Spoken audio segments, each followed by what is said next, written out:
Among the documentary filmmakers at the New York Film Festival were Frank Caroudran and Alison Berg, who co-directed The Dog.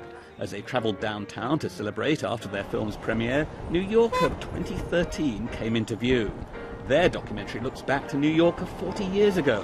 It tells of a man who called himself the Dog, who botched a bank robbery.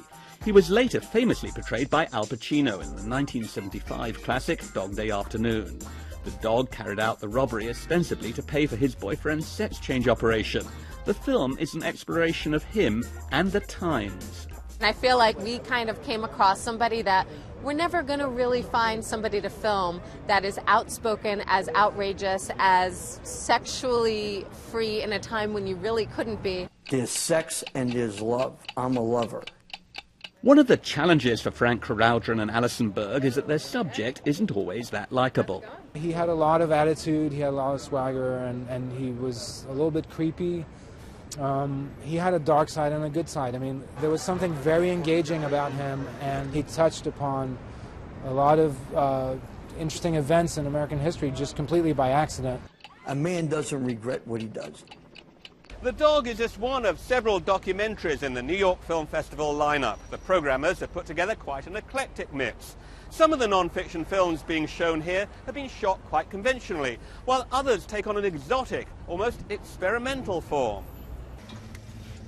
Manaka is an experimental film that is simple but original. The director's placed a film camera fixed in one position inside a cable car travelling up to a temple in Nepal.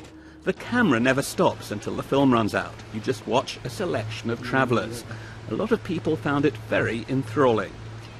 For those who are open to the experience, I think it's a novel, perhaps a novel way for them to engage with people without having to know narrative stories about who they are, where they came from, to just be in this space with them. I think there's a mystery wrapped around each individual trip and why they're going. So I think that's what pulls people along, shot from shot. We wanted to emphasize the sensory experience, not the intellectual experience or the verbal experience of the trip. We wanted people watching the film to feel like they were really in this cable car as much as we could. Perhaps the most topical documentary at the New York Film Festival has been The Square, put together by an Egyptian-American filmmaker who in 2011 began following specific activist individuals caught up in Egypt's unrest. Tahrir Square looms large in this comprehensive film, which is described as an immersive experience. The film follows three main characters from different parts of society, from different religious backgrounds, Muslim Brotherhood, secular, and follows the very emotional story, human story of the past 2.5 years, as they have fought to bring down one dictator to the point where they have brought down the next dictator. Does the film have a point of view? Is it politically neutral? That's $1 million. You've got to see the film to tell me whether it's political. I mean, look.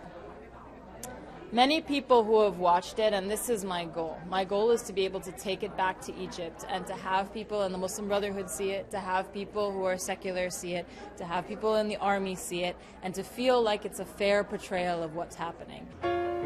Some of the documentaries shown at the New York Film Festival will have to struggle to get distribution deals. But at least the festival goers demonstrated significant enthusiasm, with many non-fiction films pulling in very big crowds for documentaries that were nearly all quite clearly passion projects.